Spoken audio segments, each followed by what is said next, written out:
দাখিল করেছি, সেখানে আমরা সরকারি কর্মকর্তা কর্মচারী যারা সিভিল ক্যাপাসিটিতে কাজ করছেন তাদের সম্পদের হিসাব বিবরণী যেন নেওয়া হয় এবং সেগুলো যেন প্রকাশ করা হয়, সেই নির্দেশনা দিয়ে আমরা সেই মামলাটি দায়ের করেছি।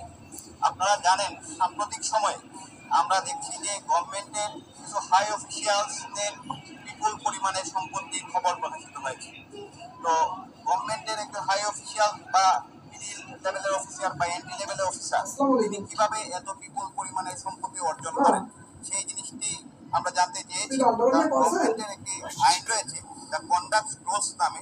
সেই কন্ডাক্ট রুলস অনুযায়ী কোনো government officer without the prior permission of the গভর্নমেন্টের পূর্ব অনুমতি ছাড়া কোনো অবস্থাতেই একটি বিল্ডিং বরাদ্দ নির্মাণ করতে পারেন না, তিনি ধার করতে পারেন না, তিনি ইনভেস্ট করতে পারেন না।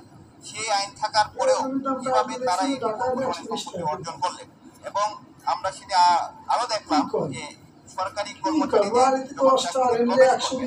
তাদের সম্পদের একটি হিসাব বিবরণী হিসাব দাখিল করতে হবে, তাদের যে কত প্রপার্টি আছে, এবং প্রতি বছর সেটি তাদের সেই সম্পত্তি কত থেকে বাড়লো বা কমলো তার একটি বিবরণী দাখিল করার আইন রয়েছে। পরবর্তীতে সেই আইনটি সংশোধন হয়ে